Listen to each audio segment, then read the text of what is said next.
Olá pessoal, eu sou a professora Mirela Moro e essa é a primeira parte da palestra Computação mais Sistemas de Informação na FMG, várias informações úteis para o seu curso. Uma pequena introdução, rapidamente. Eu sempre digo que computação é o máximo. Sempre digo que computação é o máximo.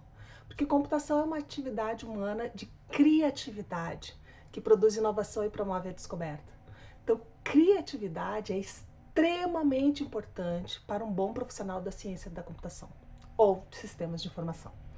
Criatividade e computação são forças para a inovação. E a inovação gerada pela computação tem impacto imensurável. Vocês não estão acreditando em mim? Presta atenção então. O que é computação? Eu sempre gosto de perguntar isso para turma, né? Quando eu estou ali ao vivo e a cores, eu sempre gosto de perguntar e várias respostas surgem. Uma delas é o que se faz com o computador.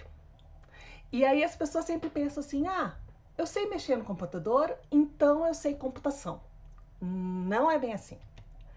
Gosto muito dessa definição do Dijkstra, vocês vão aprender ele em algum momento no curso. E o Dijkstra fala assim, ciência da computação tem tanto a ver com o computador, como a astronomia com telescópio, a biologia com microscópio ou a química com os tubos de ensaio. A ciência não estuda ferramentas, mas o que fazemos e descobrimos com elas. Claro, à medida que a tecnologia evolui, um telescópio também evolui e os astrônomos conseguem descobrir mais coisas. O mesmo para a biologia. O microscópio evolui, os biólogos descobrem mais. Mas e a química? Que os tubos de ensaio continuam os mesmos aí faz séculos. E a química continua a evoluir. Então, o computador é apenas uma ferramenta. Assim como o computador evolui, a gente consegue fazer computação melhor. Mas o computador continua sendo apenas uma ferramenta. E vejam que quase todo grande desafio encontrado no mundo está procurando solução através da computação. Através da computação. Para melhorar a educação, proteger o meio ambiente, curar doenças, eliminar a fome. Computação está envolvida na solução para vários desses problemas e muitos outros. Isso mostra o poder da computação. E muito importante, eu falo de computação. Computação, o ato de computar. E essa computação está envolvida tanto nos cursos de ciência da computação quanto de sistemas de informação, de maneiras diferentes, mas muito envolvida. Com tanto valor agregado, quanto que ganha um profissional de TI? Professora, a senhora está falando de computação e agora mudou o assunto para TI. Não. Tecnologia da informação é o nome do mercado. O mercado de computação se chama TI, o mercado de TI. Quanto que ganha o profissional de TI? Então, à esquerda eu separei TI no geral, que aí vai de diretor, gerente, coordenador, até o técnico de redes e o técnico de TI. E olha só que interessante essa primeira parte. Os cargos que ganham mais são os cargos de diretoria e de gerência. Isso já é esperado para qualquer área. Qualquer área do mercado de trabalho, diretoria e gerência ganham mais. Mas olha que interessante a parte inferior dessa tabela. Tem ali técnico de redes, 1.600, técnico de TI, 1.480. Esse técnico é o pessoal que sai do ensino médio técnico e vai trabalhar no mercado de trabalho direto. Então, o técnico em redes ganha um pouco mais. O que isso quer dizer? Olha só que interessante. Ter a formação em alguma das áreas provê um melhor salário. TI geral, olha ali, o analista de redes, 2.800, o analista, 2.540. Então, ter essa área, ter essa especialização numa área, produz aí um melhor salário na média. Banco de dados, o analista de sistemas, 3.900, já ganha um pouco mais que o analista de redes. Segurança da informação, o analista dessa área ganha 4.100. Então, ter essa formação em áreas diversificadas garante aí um pouco mais de salário. Olha que interessante essa reportagem de 2018. O salário em TI no Brasil chega a 720 mil ao ano. Veja para quem. Quem é que vocês acham que ganha esse tipo de salário no Brasil? Então aqui eu separei a reportagem, fiz uma tabela a partir da reportagem com o cargo, Júnior, pleno e sênior é a média de salários para júnior, 4 a 8 anos de experiência, pleno 8 a 12, sênior 12 ou mais anos. Isso é o salário anual em R$ 1.000 por mês. E, de novo, é a média entre o mínimo e o máximo apresentado na empresa. Então, a primeira parte ali da tabela, que está com fundo em branco, tem várias áreas que vocês conhecem. Então, desenvolvedor mobile, engenheiro, especialista e assim por diante. Na parte do meio, são o pessoal que ganha aí mais de 10 mil por mês, em média. Então, tem arquiteto de sistemas, especialista de Business Intelligence, BI é Business Intelligence, e o gerente de TI. E, por último, os grandes cargos aí de diretoria e de gerência, que ganham bem mais. Essa reportagem é muito importante vocês lerem, por isso que tem ali o link para ela, porque ela fornece várias outras informações. Então, ela fala do perfil que é mais buscado, que é o técnico, mão na massa, com capacidade de gestão. Fala também de novas profissões que estão aí, né, no momento hot, né, no momento alto da indústria, tá, como cientista de dados. Fala também do perfil pessoal diferenciado. Fala do inglês. Ser fluente em inglês é extremamente importante. E vejam, não é só saber ler e escrever em inglês, é saber falar, porque vários desses cargos aí que pagam muito bem são para empresas multinacionais, onde vai ser muito comum vocês terem reuniões em inglês com as outras partes, né, com os outros departamentos espalhados pelo mundo dessa empresa multinacional. Existem vários desses tipos de reportagem, aí é uma outra reportagem desse ano, tá? 25 de maio de 2020, os 10 maiores salários na área de tecnologia do Brasil. De novo, os maiores salários, gerência, certo? Mas tem alguns ali que são técnicos, por exemplo, engenheiro de sistemas operacionais em computação, e assim por diante. Mitos. Eu sempre gosto dessa parte da palestra, porque são vários mitos, são coisas que vocês ouvem as pessoas falando e vocês acreditam. E agora está na hora de vocês me ouvirem para saber o que é realmente verdade. Primeiro mito: disciplinas dos primeiros semestres não são importantes. Isso vocês vão ouvir de várias pessoas, não só das pessoas que fizeram o curso, como de outras pessoas que fizeram outros cursos. Mas aí é que tá, não é verdade. Isso é mito. Tá? Então vamos conversar um pouquinho sobre isso. Primeiro, se elas não fossem importantes, elas não estariam no currículo de vocês. E aí tem um pouquinho de sarcasmo, mas é verdade. Então vamos pensar agora. Para que serve PDS-1, que todos vocês estão cursando? Ou Introdução Lógica de Computação? Ou Cálculo, Matemática Discreta, GAL? Para que servem essas disciplinas? E vejam, vários profissionais da computação nunca mais tiveram que fazer uma derivada, calcular uma derivada, que é algo que você aprende em cálculo, calcular uma derivada depois de ter formado. E aí veio essa origem do mito. Eu nunca mais tive que calcular derivada, então cálculo não serve para nada. Na sua área, pode ser que não sirva, mas existem várias áreas da computação que cálculo é fundamental. Por exemplo, computação gráfica. Se vocês um dia quiserem trabalhar na Pixar, vocês vão ter que saber cálculo. Tá, mas e as outras? E as outras?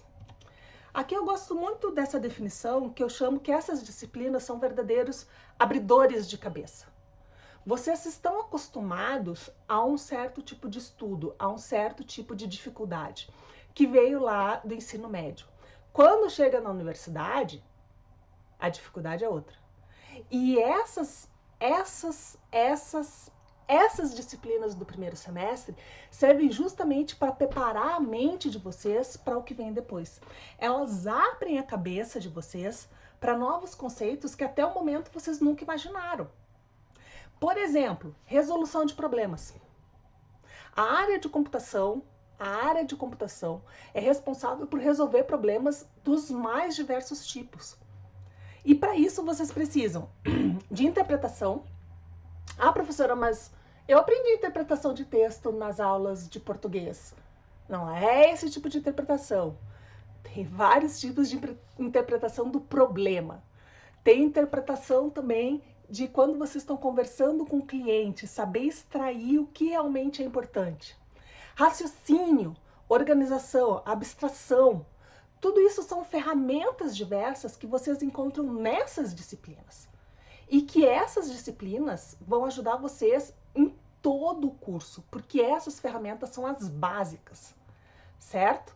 Novamente, essas disciplinas do primeiro semestre, do segundo semestre, fornecem para vocês as ferramentas básicas que serão úteis para o resto do curso.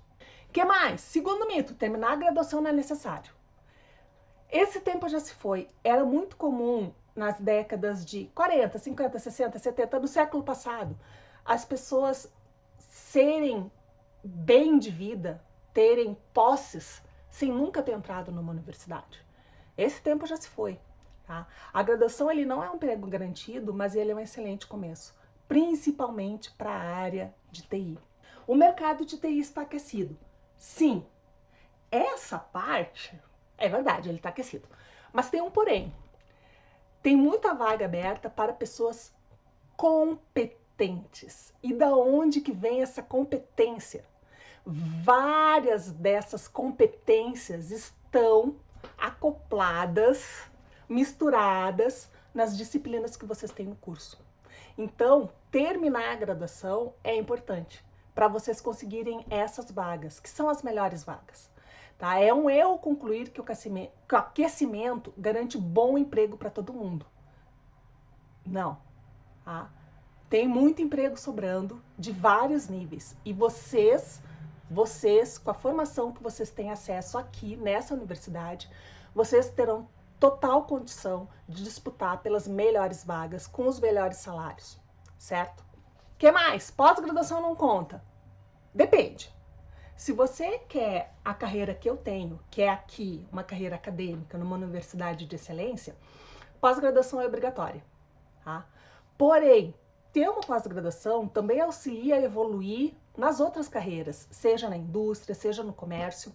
E uma grande novidade dos últimos anos, né, dessa década, é que empresas de TI também têm contratado pessoas com mestrado e com doutorado.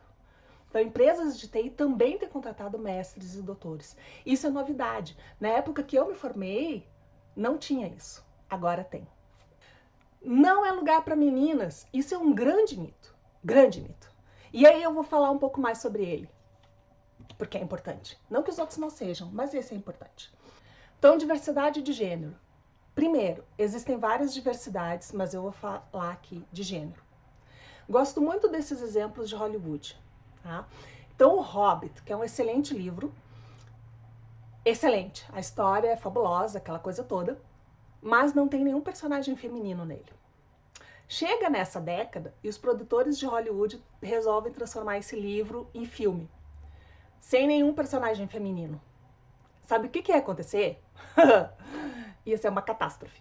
Então, os produtores resolveram inserir personagens como o da Evangelina Lilly. Tá? Smurfs. Smurfs. É a vila dos Smurfs, são todos homens. Tem uma mulher. Eu não sei se vocês viram o filme mais recente da Vila Perdida, Smurfs e a Vila Perdida, mas, spoiler alert, a Smurfette encontra uma segunda vila, que daí só tem Smurfettes. Olha que lindo. Isso é diversidade de gênero. Isso é atrair uma nova geração de fãs para um desenho que só tem Smurfs, mas agora também tem as Smurfettes. Minions, a mesma coisa. Eu sempre gosto de discutir, parece bobagem, né? Mas eu sempre gosto de discutir com a turma qual é o gênero dos Minions. Ninguém sabe, porque tem de tudo e não tá claro e não precisa ter. Olha que lindo isso, não precisa ter. A gente não precisa saber o gênero deles para se divertir com o filme. Então, diversidade de gênero está muito presente em várias esferas. E na computação, como é que fica? Então, aqui são estatísticas oficiais do MEC, todos os cursos de computação. Aqui, todos os cursos superiores de computação. Entra Ciência da Computação e Sistemas de Informação, que são os cursos aqui nossos. Entra Engenharia de Software, Engenharia de Computação, licenciatura em Informática e mais todos os cursos técnicos superiores de computação.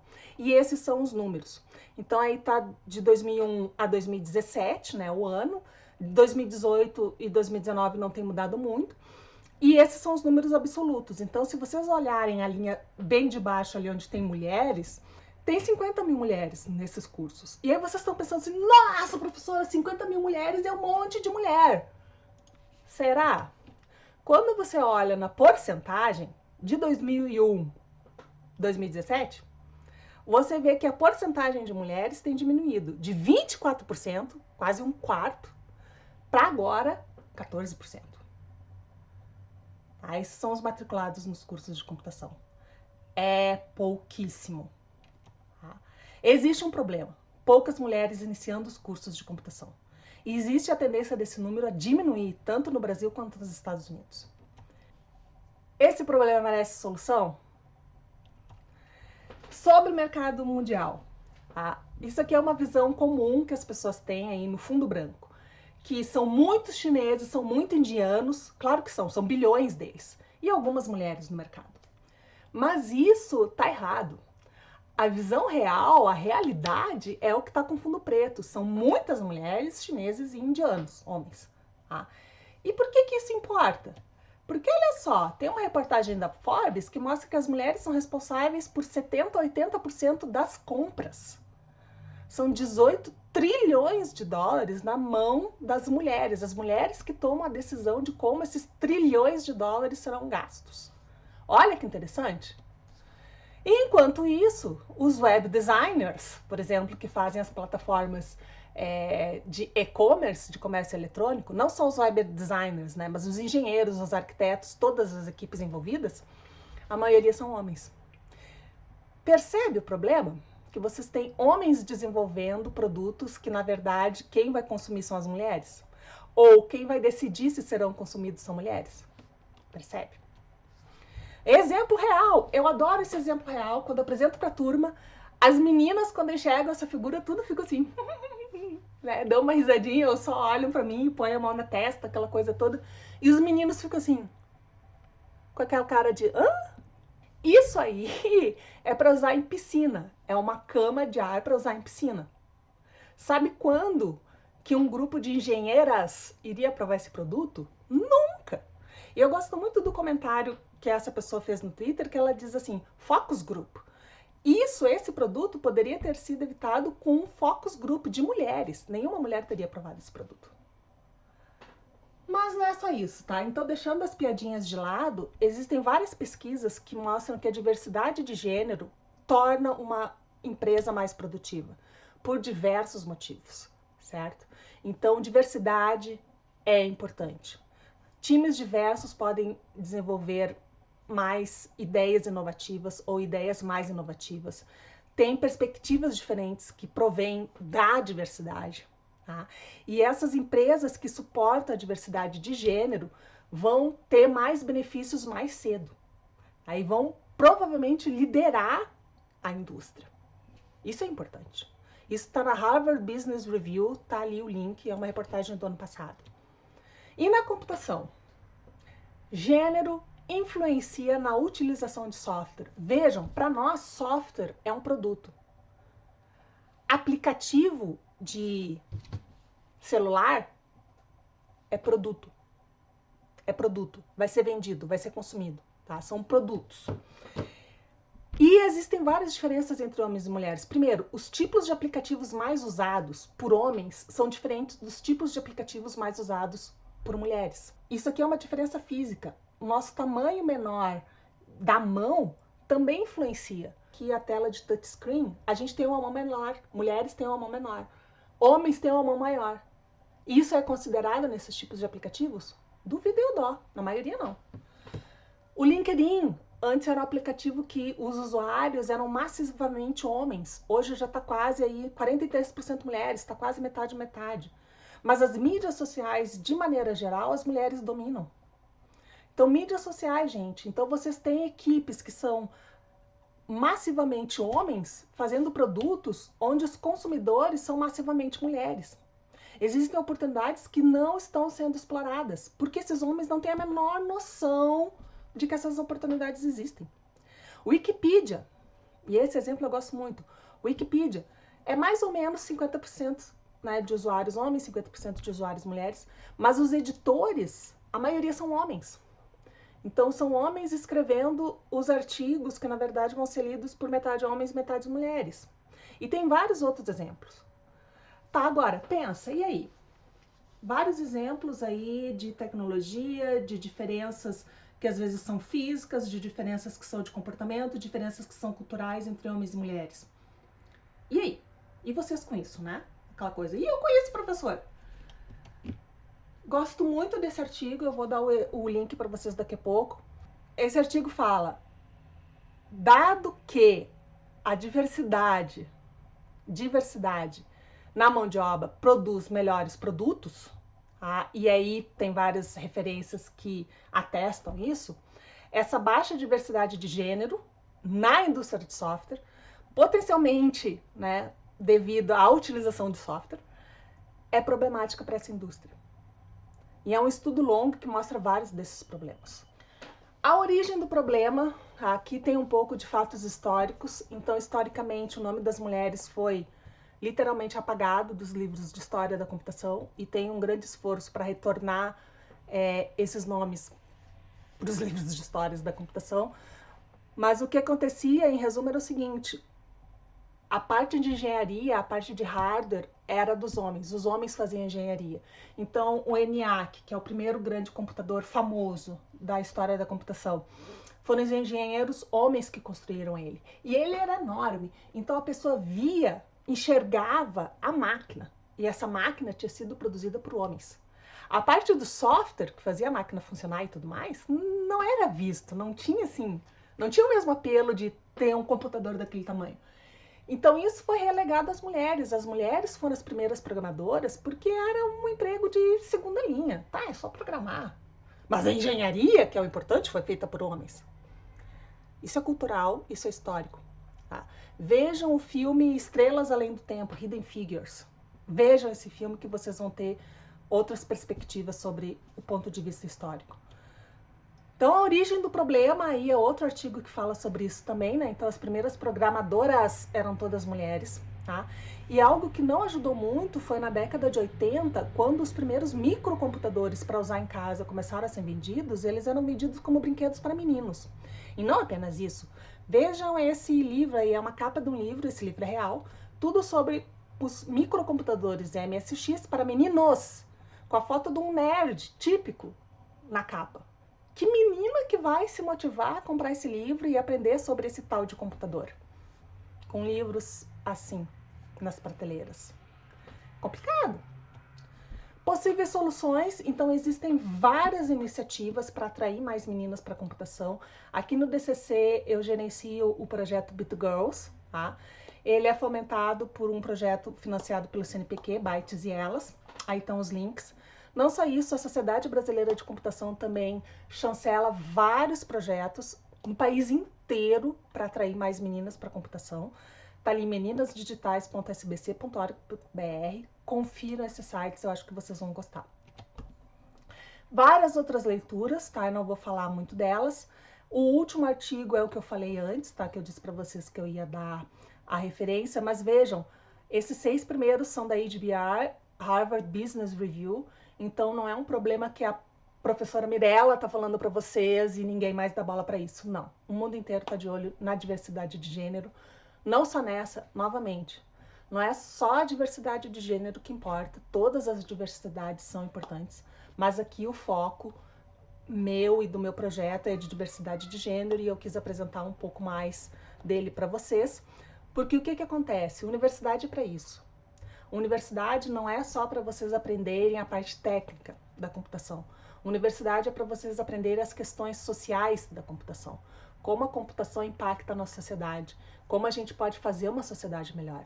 E os problemas que existem na computação que vão muito além dos problemas técnicos. E o problema de diversidade é um deles. Que eu quero que vocês tenham ciência porque é importante para a carreira de vocês. Então é isso, terminamos a primeira parte, várias informações úteis para o seu curso. A continuar daqui a pouco, no próximo vídeo.